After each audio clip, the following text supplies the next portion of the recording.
Welcome to episode 12 of the Route 281 podcast. In today's episode, I sit down with Gretl Dupre, who is the owner and operator of Camp Souls here in Somerset County, Pennsylvania. They are a family camp and a kids camp where outdoor recreation is prioritized, and they are reinventing fun over there. So thankful to spend some time with Gretl and get to know her. And we hope that you enjoy this episode. Please click that like and subscribe button and leave us a comment. If you've been a camper at Camp Souls, let us know. So we thank you for checking out this episode. Okay, now we're going. So, yep, we're good. And if you see me look back, it's because the first time I did this, my computer fell asleep. Oh, it did. And so my very first episode, we lost visual about halfway through, but we got all the audio. Okay. But we're good. I'm working out the kinks, so appreciate my guest bearing with me. But yeah, we were just saying, Gretl Dupre, you are the owner of Camp Souls. Thank you. And thank you for coming and doing this. Tim Ladich, a neighbor whom we just met today, and we probably share more joy for the bird life that we got to see today on our tour. Yeah, we saw two beautiful ospreys flying over Camp Souls there today. So it was a sign. It was a sign. We were meant to meet. Yeah, absolutely. Very grateful to meet you. It's an honor. And like you said, you've been at Camp Souls, the owner now, for how long? We are moving into our... Let's see, we closed on April Fool's Day because we didn't know if it was going to be the most foolish endeavor we ever tackled or, where fools would unite every year. But our closing was April 1st, very strategically. And we move into our fifth season, Gretl, Souls of Souls owner, and a fine collaboration with alumni and wonderful people of the operating nonprofit Friends of Camp Souls. Okay. So we're a soulful group. Yeah. And I thought that was interesting that you have a board that's made up of all alumni? Not all alumni. We're diversifying in that, but originally it was a group of the most dedicated alumni who just have for years been at the camp in one form or another. They've been employed there as former counselors, directors. Sue Fletcher is the executive director of the Friends of Camp Souls board. She was my camp director in 1972. Wow. And has tirelessly endeavored to maintain the mission of Camp Souls to provide a summer outdoor experience for diverse groups, kids of color, kids who would never ever have a chance to be in nature and to visit and make friends for life. Yeah. What's some of the history of Camp Souls? I don't think our podcast is long enough for that, but it is. It was founded by the McKeesport family, the Souls family, T. Frank Souls, Virginia, and Shaw were the financial background, and then they donated it to the McKeesport YMCA. Okay. Later, I think in the maybe 90s, they were transferred to the Pittsburgh Y, and then for various reasons, through COVID and a reallocation of the finances for the Pittsburgh Y, it became up for sale. And I had brought my daughters back for family camp, and, I never really left my heart from the place, and it came up for sale, and I just had a chance to say I could really give back to the community that I grew up in by knowing that this place needs to be stewarded for the next great grandchildren so people can play. And our tagline is Reinventing Fun. Yeah. Because it was so much fun as a 7-year-old when I went there that it gave me the ability to make friends with kids who were really different than I was. I grew up at Seven Springs with my 8 sisters, of which I'm the 7th. And we had so many wonderful times outside. And but to go to summer camp where they taught you how to sing and you could do arts and crafts and you could learn how to shoot a gun and riflery, archery, you could swim out to the dock, you could go under the spillway, you had arts and crafts to make nature sassafras tea, you could identify every tree. The counselors were hilarious. They were from Australia. They talk with an accent, and so we had drama. Oh yeah, good and day, then mate. we could talk to the Indian who came from New Delhi. He was you're good. able to teach us how to clean the toilets. And then you had Ted from England and shared a spot of tea with Ted.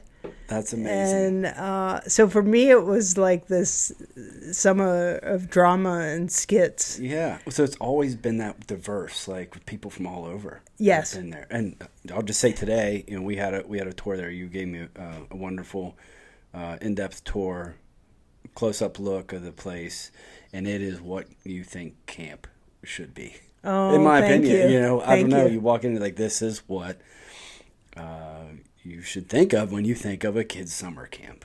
But I got to meet 5 young gentlemen when we walked in. 2 were from Mexico. 1 was from England. 1 was from here in Somerset County. The other one was from down in Allegheny County, near Pittsburgh. But yeah, so right there were 5, diverse kids that were working together, and they were all so articulate and explained to me what they were doing there and how they got there and why they like Camp Souls, and they said great stories. Yeah, it's music to my ear. I sort of change the observation when I show up. People tiptoe around a little bit, but I just want to be the 7-year-old camper that belongs there every time I go. So I have to generate that. And the work weekend that we shared this weekend was wonderful. I got to split wood with my 4th grade bestie, Sam Romsberg, and his wife, Ruthie.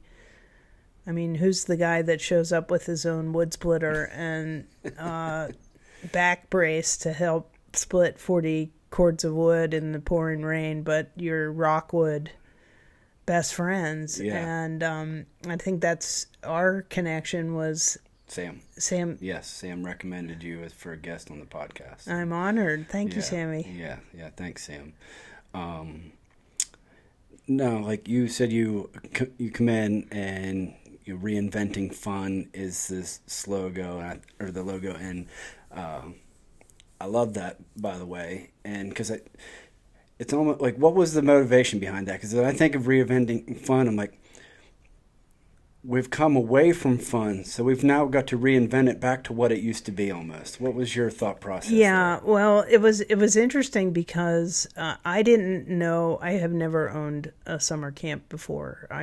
Our family operated Seven Springs, so I was familiar on how to be an owner operator of a large production of hospitality. And so summer camp was going to be a little bit out of my wheelhouse, but this was my camp. Yeah.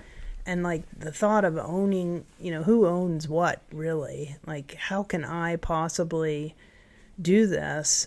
And I made a commitment to myself that I have to generate the spirit of work is fun.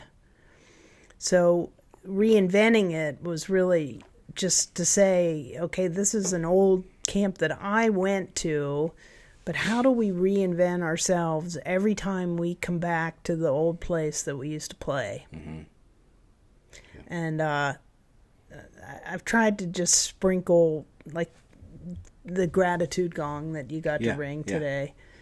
I'm just so grateful that I was, call it what you will, but I was called to be the person to step up to the challenge. And trust me, there was 1,000 deferred maintenance challenge that the anyone who had never been to the camp would have just, they could have turned it into a hunting camp. It could have been a trailer park. It could have been condos, all of those things it could have been. But I just thought, okay, if it's going to be me that asks for help, why don't I just ask for help from people to have fun? Yeah. Imagine. Yeah.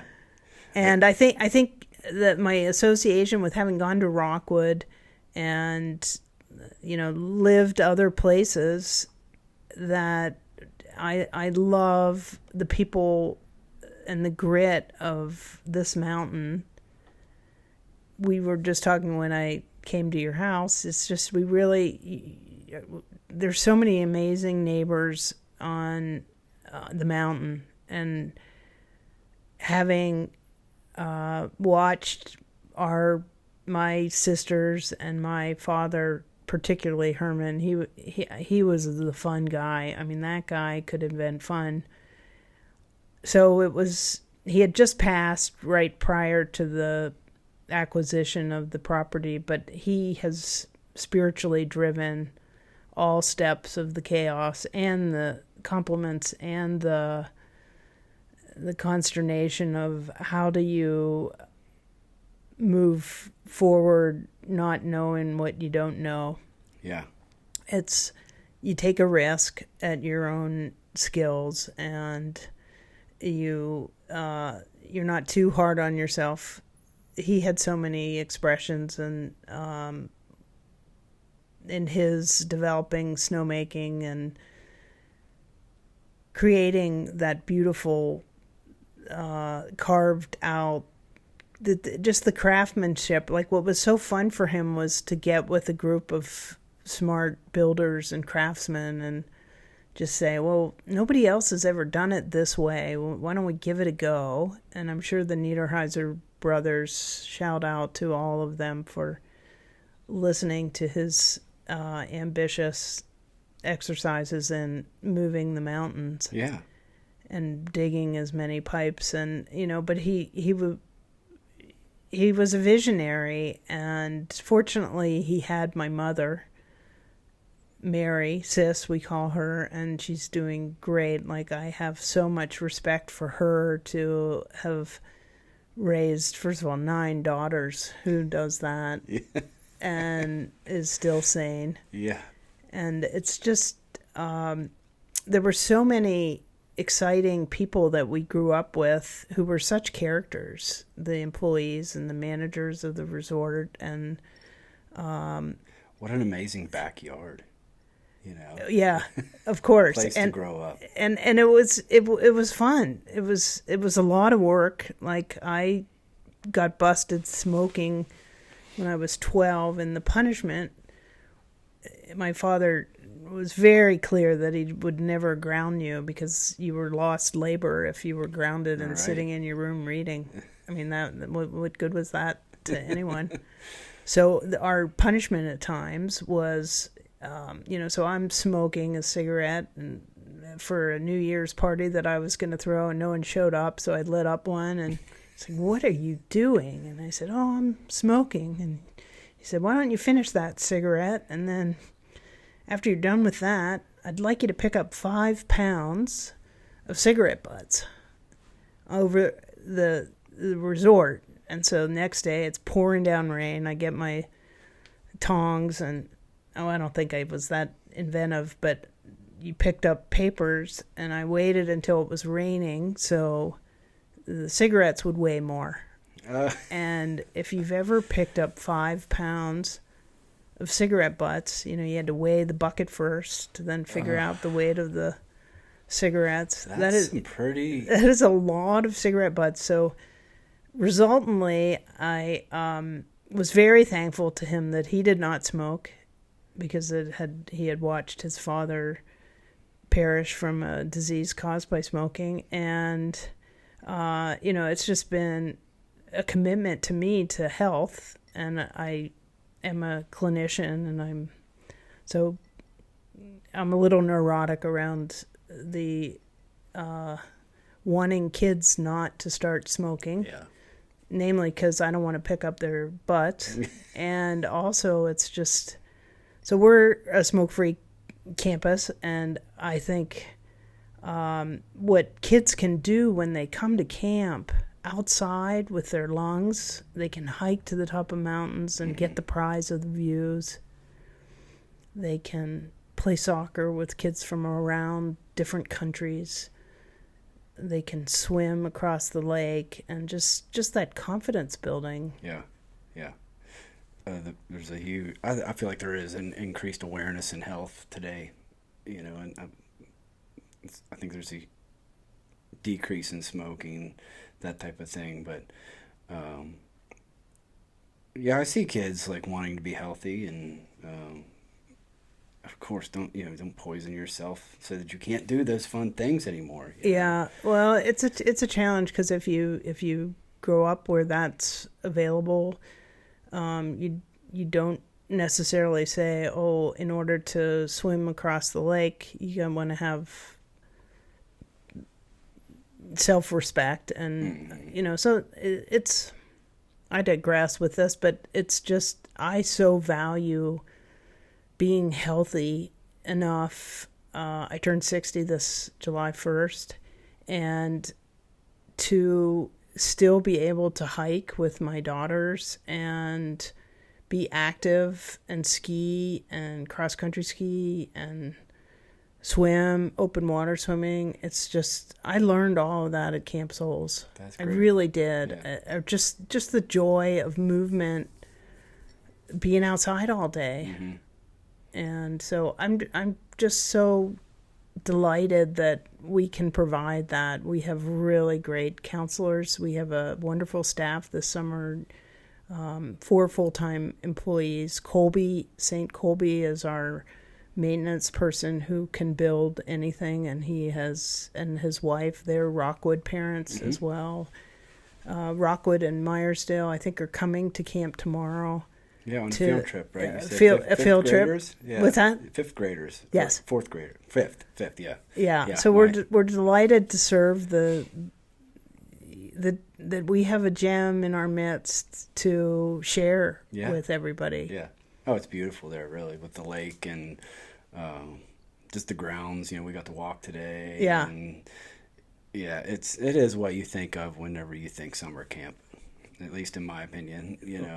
Like we talked earlier, camping for me as a kid was, building a makeshift shanty or lean-to in the woods somewhere with our buddies and lighting up a little fire. Yeah. So, but for kids that can't do that and get out in their backyard, like your secretary told me, a lot of the Lisa, kids come from Allegheny County, which brings kids from the city into an environment where this is outdoors, this is recreational outdoors. Yeah. And introducing to them, get outside, be creative, have fun, get off the phone. There's so many fundamental life skills that you can acquire from those types of activities and the people that you meet. And I think the 5 that are returning for the summer are counselors that you got to meet. They attest to their best friends are from this camp. Yeah. And all of the friends of Camp Souls board, we're still great friends with one another, and each time we come, there's another story of when Tack Hammer was the kitchen boy, and he now gets to contribute back by assembling bunk beds for someone else, and just being present there. I think it just makes all of us feel 10 again. Yeah. Yeah, how fun is that? 10 again, you know. Again and I have a again and 10-year-old, again. and she is the most fun. She embodies fun and spirit and life. She's just full of it.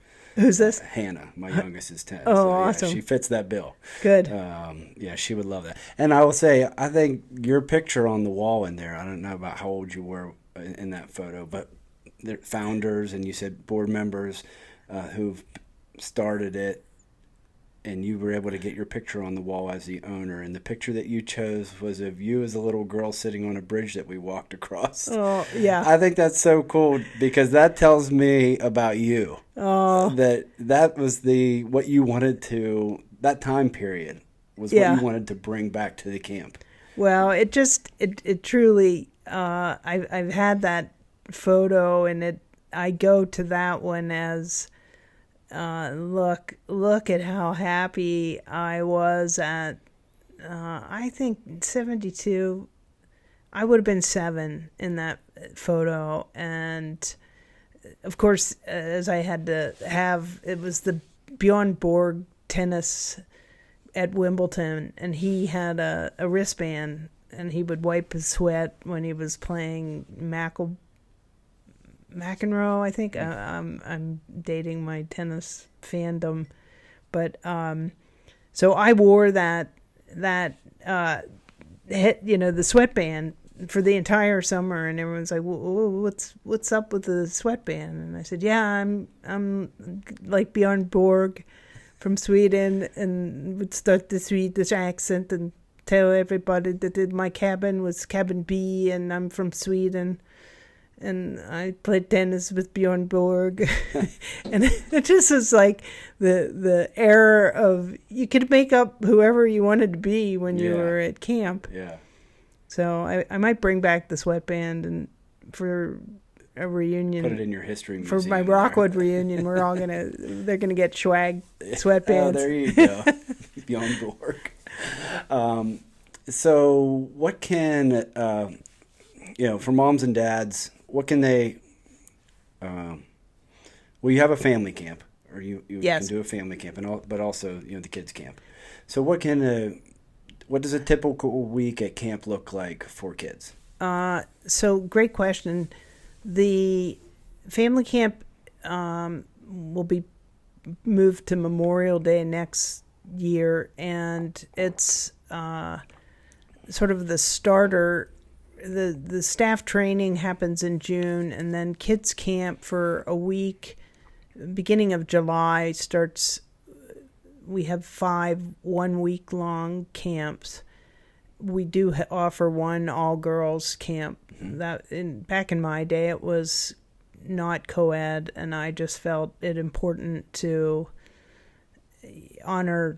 just give it a trial to see if it's a different tone to just have all girls, and it is. And we would start an all-boys week too if there was demand and desire for that. But a typical day, it's structured enough to have everybody outside to exhaustion by the end of the evening. And lots of skill building, archery, riflery, swimming, gaga pit, soccer, 9 court, pickleball, basketball, jump roping, double dutch, hula hooping, juggling, it all. Yeah. And the water sports, you have the lake there. We have a beautiful 17-acre lake, and swim instruction, a bounce, a slide element. It gets very hot at Camp Souls in the summer, and the best day is when we're playing watermelon polo in the lake for hours till sunset. Yeah. And we have a beautiful friendship fire circle that kids learn. This summer we're making a real effort to bring back the old song list, bringing back the band. Nice. So then what's for parents, that can they participate in the family camp? What is that like? Yeah, so families with their kids would come. They could rent a cabin as a family or a half cabin, or you could be on one side and your kids on the other side. Lots of different variations of that. Staff is available. Counselors are there to run kids' activities as well as adult activities. Mm-hmm. So you can mix and mingle as much as possible. Okay. So you can go there as a family camp, and you're just, hey, what do you want to do today? It's not, the family camp isn't as structured as the kids' camp? Correct. Okay. So you're using the facility. Yeah. Counselors are there to help you use it, or? Yes. Okay. And, any we have a zip line and low ropes courses and a lot of hiking trails. So kids are not set off to do all of those things unmonitored, but they're with skilled staff that would lead them through the ropes courses and let them try different things without necessarily their parents' approval or just oversight. But what's really fun is what's available for adults.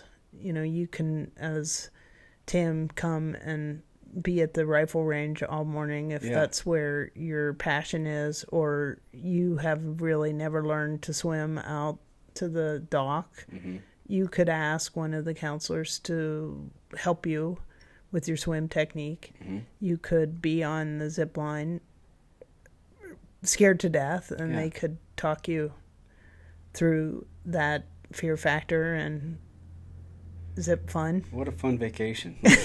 I would bring my daughters back from where we lived, and it was just the best part of my summer was this is where I grew up. It was really important for me that they knew this is what I call fun. So I hope that they would become skilled outdoors people too. They all eventually worked as camp counselors and nurses, various camps out west and in Vermont. Just the hardest job possible, I think, is parenting kids at home. And I was a stay-at-home mom, but I wasn't at home very much. So I feel like I parented our girls as a camp counselor. Yeah. And was like, all right, today we're going to learn the accent. That's great. So, I told you we just got off a cruise, and our captain was from Greece. He had this amazing accent. He talked slow. Different word for everything. Yes. It was all Greek to you. Yeah. And a lot of them are Filipino on the ship, but we met so many people from all over. Yeah. It was so cool. And everybody on there is there to have a good time. So you're just you strike up a conversation with everybody. Well, it is like United Nations on a raft. Yes, correct. Very big raft. But so I was impressed and at your camp there, those young men. Thank you. And then the list of campers from different countries that you have coming. Yes. 30 some countries? At least. So we have the luxury of hosting foreign service campers and international counselors, as well as staff from Rockwood and Myersdale. Mm-hmm. So it's a wonderful opportunity for locals to go on a world tour with their coworkers. And it's a tough job to be in the presence of kids all day. I recognize that challenge, and we really are supportive to the hard endeavors that it takes to mindfully get someone to be off their phone for the summer. Mm-hmm. But that sort of fades after the first week, that they self-regulate. And I think the hardest piece of Camp Souls is leaving. Yeah. but as witnessed by the group that you got to interview today, they want to come right back. Yeah. And we're delighted that we're providing something that has them want to serve with love and attention to stewarding it for the next generation. And the languages that are spoken, it's very fun. We have a few Ukrainian rehomed families whom we have delightfully offered scholarships to, so they can come learn English and they can teach us about the Ukrainian culture. And for teachers, we offer scholarships for healthcare workers, veterans, active military duty. That life is not easy, and we want to just show our respect and appreciation for the diversity of kids from around the world having fun together outside. Yeah, and I love the idea. I mean, it's not a new idea, but you have taken over here, and I don't know. When I walk through there, I'm just like, I know I've said this before. I'm like, yes, this is what summer camp should look like. Yeah. You know? Well, and it will speak to. Fortunately, now we're at a place where we want guests to come, and the first thing that they say is, "What can I do to make this a little bit better? And how can I add my passions, my skills? I teach first aid. Can I do that for Girls Week? I am a game warden.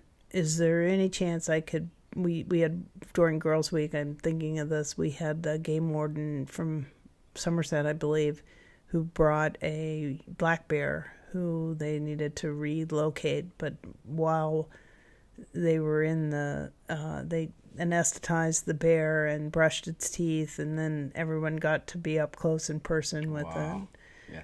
And it's just that experience as a young woman to say, oh, okay, there was a female game warden, like I could do that someday, or I could be a civic engineer by learning about water from Kim Kennedy on our board, who she brings a SWEC team. I don't know what the initials are, forgive me, but it's a science women of STEM and science careers in Pittsburgh, and they come to camp, and we have the soccer divas that come. They were all soccer moms, and they come they're on their 10th anniversary, I think, next year, to play soccer all day and read books and teach each other something. They're not just roasting marshmallows; they're learning education, and yeah, that's cool. I wouldn't have thought of that. We've had a few weddings. We're not necessarily Four Seasons, but we're 4-H, and for the right couple that understands that the proceeds from the off-season retreats, those primarily feed into provide scholarships. So we've had wedding parties in lieu of a wedding list. They give a registry for, if 10 of us sign up, we can donate 3 scholarships to next summer. Oh yeah, people get married anywhere those nowadays, you know. Excuse me. People get married anywhere nowadays, you know. So, in lieu of fine china off of a registry, that's okay. You can provide 3 camp scholarships in what used to be barns. Yes, today, you know? So, beautiful day outside. Why not? Yes, we would love that. I would always advocate for a, out of the box wedding. You know, all that matters is that it lasts. You know, or you pay more attention to who you're marrying than where. But, so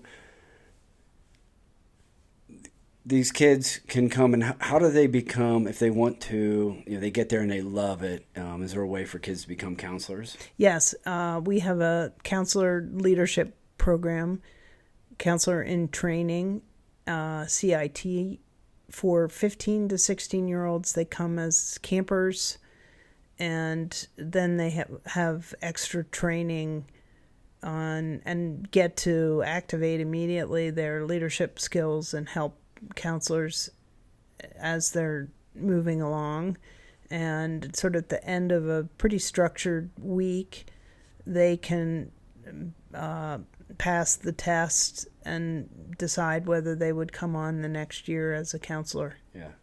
So they learn from really good, skilled leaders, and then they become them. Yeah. When you have kids there, do you have do your leaders there say, "Hey, this person showing interest, or may become a great counselor," or can you pick those qualities out in a kid? Oh, I think yes. You and it's not entirely obvious. Yeah. You know, the quiet kids can be enormously effective leaders. Yeah. You just watch them through various different events, and you see a sparkle in their eye when they make the choice that they're actually, I mean, everyone in that cabin is a leader. Yeah. They just have to be sprinkled with belief from their peers, and they all start to see what they can add. And I just find that to be really a lot of fun as an educator, to have kids decide for themselves, look, I'm going to make a difference. That must be so rewarding. Well, yeah, it has me still here talking to you today. So, and on that note, tell me about the sign coming down the driveway that I took your picture beside. Oh, thank you. This is the famous caution, world leaders at work and at play. My first year in coming to camp, I think I remember trying to read it and going over with my counselor. I don't know that I read, and that was what they said to us, is we are the world leaders at work and play. And it was just such an honor. Like, wow, I'm a world leader. Yeah. And I get to work and play the same week. Wouldn't that be awesome? So it's just a reminder, and I read it every time, and it's for every one of us to read, that we can't wait for world leaders. We are those. We're it. So why don't we be that in whatever capacity, whatever day and presence we can offer? Yeah. I try. Yeah. What is it about camp and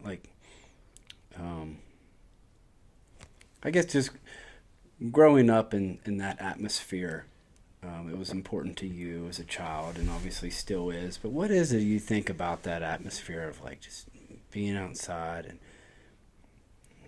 connecting with people and being grateful, like you said? What is it about that creates world leaders and just good people? What is it that sparks that in kids?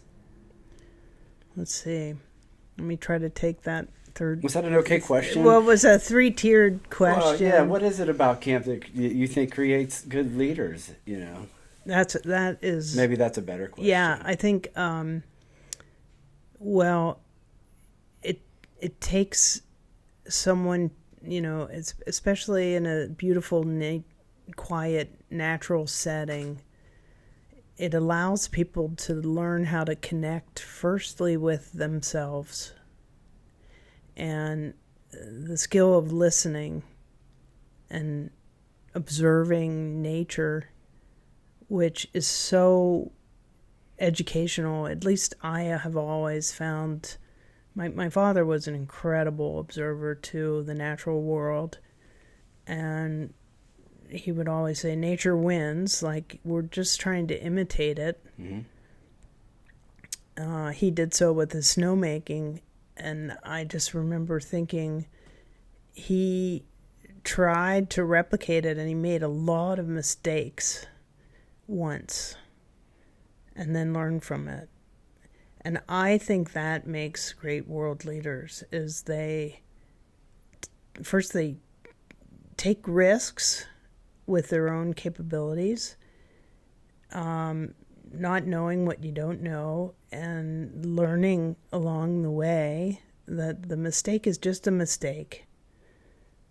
You can learn a lot from a mistake if you don't beat yourself up. Yes. And you just get back to it. So I think the skill sets that are offered at camp, we'll just take archery, for example. You can get a bullseye if you practice long enough, but it takes a lot of misses and shooting the bow, holding it incorrectly. But when you are coached well and you pay attention to your breathing and you're quiet within your own self and your own capabilities, and you put the time in through all those mistakes, you will eventually get better at it. And I would love you to share the story of the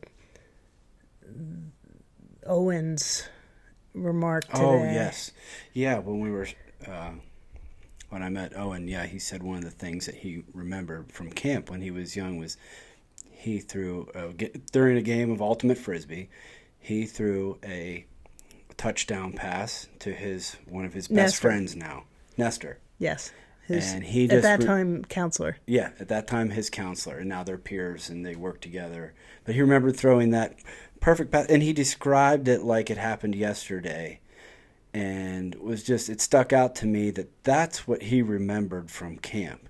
Not anything to do with technology. He remembered that the frisbee sailed low and it came up slowly, right, perfectly into Nestor's hands. And he remembered that. And that's the type of fun that they're having. And I don't know, I just think that to have the things that we remember sometimes are funny. Yeah. And the little things that we were like, I can't believe I remember that from my childhood. But, it may be something as simple as that. But he made a best friend. And there they are today, hanging out, having lunch together, getting camp ready. And you weather with one another over the course of a week, whether you're a 7-year-old camper doing 20 different activities, and then the fellowship at a family meal that someone so carefully prepared. And right around the corner, we planted a garden where they'll clip oregano to bring in to Julianne, the chef, to know that should go on the pizzas. Yeah. And that garden that we're going to water today brings and sustains food that we eat and share with one another. And the mealtime is so important for listening and for talking and singing. And you got to see a beautiful table today. Oh, from yeah, the tree. Table that Bobby made, who's your friend, and he does some woodworking around the camp. And you said you had to had to decide to take a tree down that was must have been 100 years old, a big pine tree, and he made a beautiful table, and it's in the mess hall there. Yeah. It was pretty.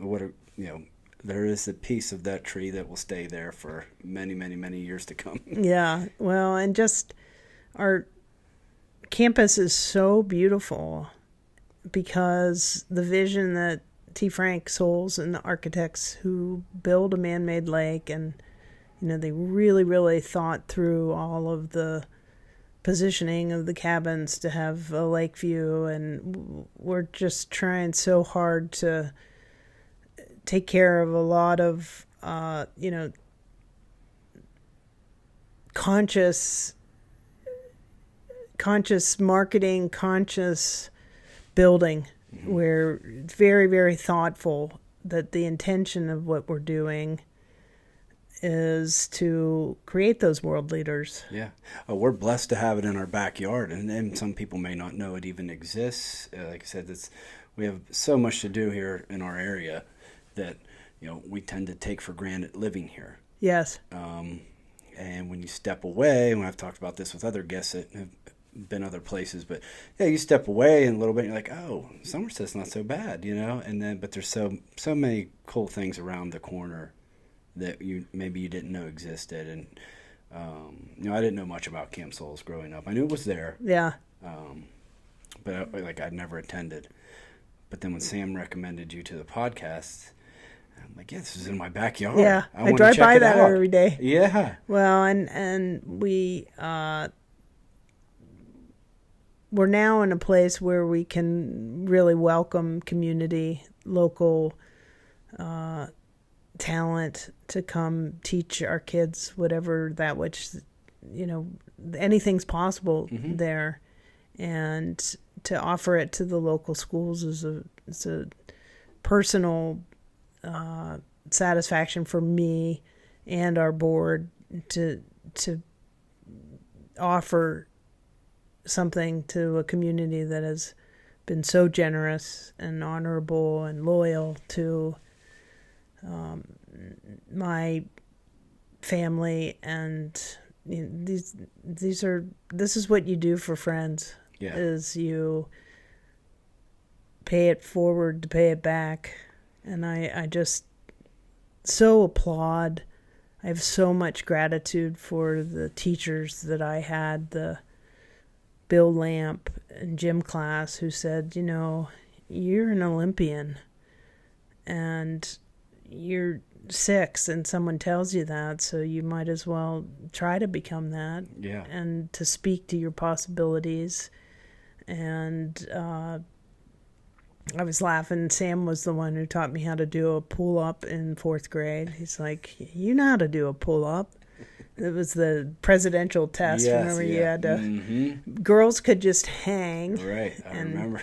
And he was the champion wrestler at the time, and I just said, can you teach me how to do that? And he's like, well, yeah, if you can do 1, you can do 2. And so I put a pull-up bar in my home and told my daughters, yeah, you need to know how to do a pull-up before you go to kindergarten. And that confidence that a 5-year-old young girl has when they're on the swing bars, to be strong and give it a go, can alter the trajectory of their confidence as athletes and as academicians. And yeah. Okay, I'm going to study biology because I know how to do a pull-up. Yeah. It's back to making mistakes and risk-taking and just trying to belong. We're all just trying to belong. Yeah. And I feel like Camp Souls is a place I belong there. Like, this is my home. And I just want everyone to treat one another so respectfully there that they too make the place better and make everybody feel like they belong. Yeah. Yeah, the kids that go there, like you said, you have a lot of kids that want to come back. Yeah. And because they feel like they belong there and they've made friends. And what a special thing. And it's good for kids to network and get to know each other and learn. You can learn a lot from a buddy who's been somewhere you've never been. I don't think I could have made it through some very challenging things in life without the incredible friendships that I have. I have incredible mentors and my board of directors and my soulmates.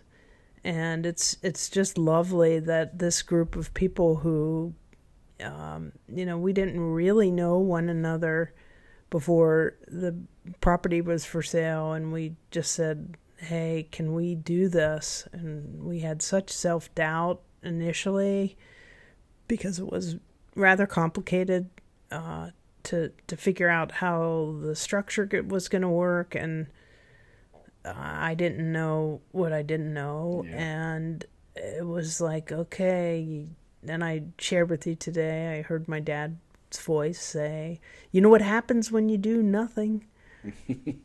And then woke up the next day and just said, oh, I think I gotta go for this. This is gonna be a lot of work, but it'll be a place where I can meet and someday be on a podcast at a well, home in I Kingwood. don't know. In the short amount of time, Gretel, that I've known you, I think you were the right person to purchase it. Oh, thank you for saying that. And I think that picture on the wall was really, when I saw that, your smile as a 7-year-old, and that was the picture that you chose to put on the wall, it told me, yeah, you were the right person to purchase it. And you know, walking around and you sharing your love with the place, it's very evident that you care about the integrity of the camp. Yeah. And that it fulfills the purpose to this generation that it did for you. I think which is making friends, having fun, learning skills. We live in a culture now that is trying to, or at least tried to, get us to isolate, and you know, that technology tends to isolate us. Yeah. Culture, different politics, this and that will tend to isolate us. But when you come together with such a diverse group of people and just put all that away and have fun and just find out that you have so much in common with other kids, if you're willing to step out. And so I see that in kids and even in adults. You know, I've been there where you just maybe a little afraid to step out, to take that first step. Oh, that's uncomfortable. I don't know that. I've never been there. I won't know anybody. And I get that, there's risk, but there is such great reward in getting to know new people. Yeah. And putting yourself out there. The rewards are great. I mean, well, it's interesting, like, two things that you mentioned that just was about the integrity of the place. I remember as a camper, at the end of a week, at the closing ceremony, they would give out some awards, and I remember as a camper receiving, they said, at the time I was called Gretchen, and well, that's a whole other story, but Gretchen has got the integrity award, and I almost started crying because I didn't want to tell anyone. I had no idea what integrity meant. Like, is that a good award? Were they making fun of me? Or, like, she got the integrity award, and I was just too embarrassed to ask anyone, like, what is integrity? Mm-hmm. And I remember waiting until I got home, and you know, my dad said, "How was camp?" And I said, "Oh, did you get any awards?" And I said, "I got the integrity award." And he was so delighted that was the award. And then I had to go in the encyclopedia and look up, you know, I remember you would go to your encyclopedia. Yeah. It's like, okay, what is integrity? Yeah. So, I've always,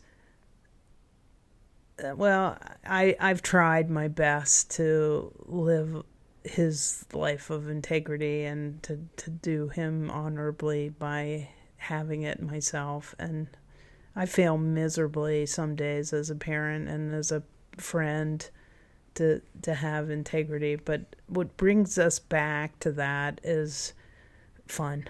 Mm-hmm. You know, when you're having fun with someone, real gut-wrenching laughter, there's just this flow of, it just doesn't matter what you say, it's how you feel with one another having fun. And it's I'm trying to create it. Yes. And you create a place where kids can make their own fun, where they can. You're fostering that. Camp fosters that fun. That fun that you're describing. Yeah. Thank you. So, can you tell us a little bit about? I mean, I can't imagine a more fun childhood. I don't know, like than growing up on a mountain resort. How that came to be. A little bit about your family, about growing up with 9 sisters. Maybe. Yeah. Well, it's kind of whatever you know. I just never remember having a moment of being bored. We were involved very early in all facets of the work life. Like you move through the ranks, and I felt like I handled a lot of responsibility early. I handled a lot of money, physical money, where you would know how many quarters made a dollar when you cleaned out the fish food machine. And I remember my dad saying, well, let's put you on commission. And I thought, that's a great thing. What's commission? And for the record, your family, they owned and operated Seven Springs? Correct. Okay.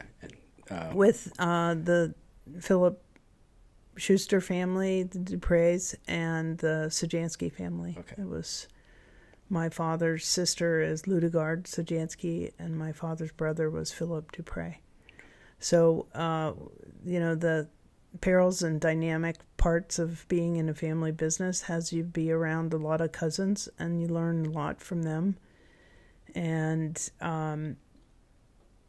so the jobs that we were all given were really teaching you work ethic and showing up on time. And we were privileged to work with, as I described earlier, just so many characters, from Emo to Willie Joe to Ron Aldham to Jim McClure, who just passed last week. He was my godfather and grew up with Colleen and Jenny. And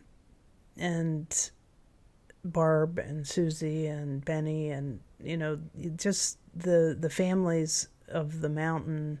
It was an era of everybody was responsible to do every job. You built a snow sculpture at the base of North Face chairlift. Yeah, I will. So Tim described it a day of lift hopping. Like everyone here on the mountain had to collaborate together to get a 14,000 skier day. And there were nights where the snow, you couldn't get plowed out of here. So round up all the blankets, and people would party until we ran out of booze in the convention hall. And, there was this feeling of fun. Yeah. It was a lot of fun. And, but when you are doing that day, everyone is coming to your hospitality. You had to, my dad and my mother, they worked tirelessly to have, what in German, there's a word for it. It's called Gemütlichkeit. And it's that feeling of, I guess it's belonging, it's hospitality. It's like, I am at the party. Why would I go anywhere else?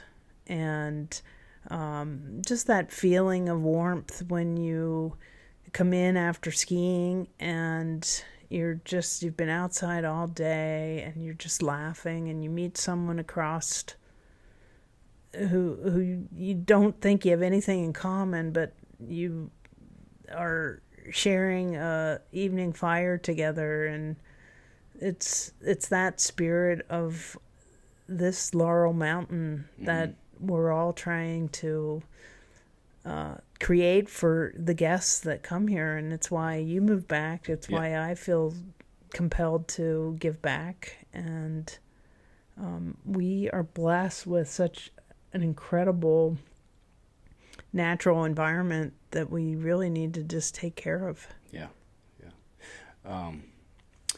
I mean, with your background and your idea of fun, I feel like I'm so glad you're our neighbor over there. Oh, good. It's been a pleasure to meet you.